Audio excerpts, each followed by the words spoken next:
ខ្មោចដើមជ័យជ្វា version ថ្មីអ្នកគេខ្លះបានទស្សនាជាមួយនឹងខ្មោចដើមជ័យជ្វា version ថ្មីហើយនៅរឿងខ្មោចដើមជ័យជ្វានេះគឺបានចាក់បញ្ចាំងគ្រប់រូបភាពយន្តទាំងអស់នៅក្នុងថ្ងៃចូលឆ្នាំចាប់ពីថ្ងៃទី14ខែមេសាឆ្នាំ2026នេះតទៅរួចហើយអ្នកឲ្យបានមើល version ថ្មីហើយនៅចំពោះខ្ញុំបានទស្សនាហើយថ្ងៃនេះគឺខ្ញុំសូមមកនិយាយអំពីរឿងខ្មោចដើមជ័យជ្វាដែលខ្ញុំបានទស្សនាហើយ version ថ្មីមួយនេះអូខេខ្មោចដើមជ័យជ្វា version ចាស់គឺយើងបានទស្សនាហើយcáiរឿងនេះគឺចេញតាំងពីយូរឆ្នាំបាក់តែតាំង20ឆ្នាំមុនឥឡូវនេះ version ថ្មីបានចាប់ដើរដែលគេយករឿងចាស់ហ្នឹងមកថតម្ដងទៀតជាមួយតួអង្គខ្មោចគឺនៅតួអង្គស្រីគឺនៅតែដដែល20ឆ្នាំនេះគឺសម្រាប់គាត់កើតមិនផ្លាស់ប្ដូរទេគឺនៅតែស្អាតដដែលអូខេយើងនិយាយពីរឿងខ្មោចដើមជ័យជ្វាក្នុងនាមខ្ញុំជាទស្សនិកជនម្នាក់ខ្ញុំពិតជារំពឹងខ្ពស់ជាមួយនឹងរឿងខ្មោចដើមជ័យជ្វានេះមែនតើដោយសារតែខ្ញុំគិតថានេះតាមកំណត់ខ្ញុំឯណាបើសិនបើរឿងដែលគេថតឡើងវិញមិនល្អខ្ញុំគិតថាប្រហែលជាគេអត់យកមកថតមកទៀតទេដោយសារតែរឿងនេះគឺបានថតល្អមើលហើយល្អមើលរួចម្ដងហើយអញ្ចឹងខ្ញុំគិតថាប្រហែលជា version ថ្មីនេះបន្តតែមានអីប្លែកមានអីថ្មីមានអីល្អភាសាជាងមួយមិនគេយកមកចាក់ឡើងវិញយកមកថតជាម្ដងទៀតអូខេ sorry តែដល់ពេលនេះដែលខ្ញុំបានទស្សនាហើយខ្ញុំមានអារម្មណ៍ថារៀងអន់ចិត្តខ្លាំងហើយចំពោះរឿងនេះផ្ទាល់ហើយលក្ខណៈថាយើងរំពឹងខ្ពស់យើងរំពឹងលក្ខណៈថារំពឹង so expect about this movie ហ្មង but and then when this release ខ្ញុំមានអារម្មណ៍ថាមិនបានធ្វើឲ្យយើងមានអារម្មណ៍ទើសទាល់ច្រើនចំណុចម៉េចបើនិយាយពីតួអង្គខ្ញុំសូមអត់និយាយទេដោយសារតែតួអង្គស្រីគឺនៅតែតួអង្គស្រីនៅតែជាតួអង្គ perfect សម្រាប់ខ្ញុំដដែលមុខគាត់ជាតួអង្គសំទោសមុខគាត់ជាតួអង្គខ្មោចគឺស័ក្តិសមមែនតើរឿងនេះផ្ទាល់គឺគាត់អត់មានធ្វើអីគាត់ទៅដើរអញ្ចឹងគឺយើងខ្លាចបាត់ហើយលក្ខណៈ scene មួយដែលខ្ញុំនៅតែជា scene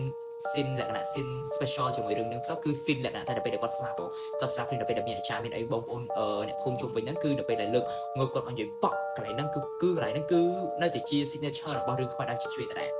and then និយាយអំពីបច្ចេកទេសខ្ញុំមានអារម្មណ៍ថា2026មិនបានបច្ចេកទេសនៅតែអញ្ចឹងណាវាយមិនបានរឿងនេះបច្ចេកទេស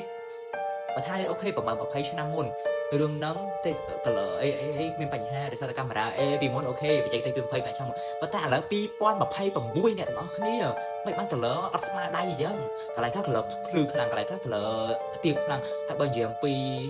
វីដេអូវិញពេលខ្លះខ្ញុំអត់ដឹងបញ្ជាក់ថាមិនបានមាន feel like ដូចអញ្ចឹងលក្ខណៈដូចគេថត green screen ហើយកាត់ត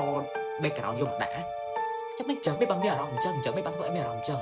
ហើយបើនិយាយពីតួអង្គអូខេនិយាយសម្លេងផ្ទាល់ខ្ញុំអូខេអាចទទួលយកបាននៅតែមានចំណុចទឹកសម្រាប់ខ្ញុំអញ្ចឹងមួយចំណុចទៀតដែលខ្ញុំមានអារម្មណ៍ថាវាពី2026នៅតែអញ្ចឹងដដែលមួយទៀតគឺចំណុចដែលខ្ញុំចង់និយាយគឺចំណុចដដែលអូខេចំណុចដដែលសាររឿងនោះគឺនិយាយពីតដាក់យករឿងចាស់មកថតអញ្ចឹងវារៀងមានដដែលហើយប៉ុន្តែមានអារម្មណ៍ថាកន្លែងដែល add scene ចូលខ្លះ add scene ថ្មីដូច scene ញ៉ាយញងគ្នារវាងតួអង្គប្រុសតួអង្គស្រី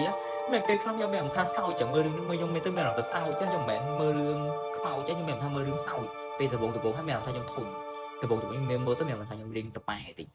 ហើយនៅពេលដែល scene នៃមឈូសក៏ដោយដែលផ្ទុះមឈូសឡើងហើយបុកតួខូចហ្នឹងមិនថាវាអត់ដូច20ឆ្នាំមុនហើយបើរឿងនេះសាច់រឿងអូខេសាច់រឿងនៅតែដែរទេប៉ុន្តែគាត់ថាភាពបច្ចេកទេសនៃការថតនៃការដឹកគេអីហ្នឹងខ្ញុំថាខ្ញុំនៅតែវាស្ទើរសម្រាប់ខ្ញុំស្ទើរប៉ុន្តែបើសាច់រឿងខ្មោចខ្លាចអត់វាខ្លាចនៅតែខ្លាចចឹងតែគាត់ថាសំឡេងគ្រុំគ្រាំងប៊ុំអូខេគូសំឡេង sound គូប៉ុន្តែចំពោះរូបភាពវីដេអូការកាត់តអីហ្នឹងខ្ញុំនិយាយថាស្ទើរសម្រាប់ខ្ញុំចប់អាចទទួលសនាបានបើសិនតែចង់ដឹងឯនេះថាតែនេះក្នុងនាមខ្ញុំជាចំណាប់អារម្មណ៍នៃអ្នកទស្សនាក្នុងម្នាក់ឯណាអញ្ចឹងអ្នកទាំងអស់គ្នាបើសិនបើអត់ជួយខ្ញុំឬក៏មិនអាចទស្សនាបានខ្ញុំឲ្យ just only for me from us the audience and watch this movie already okay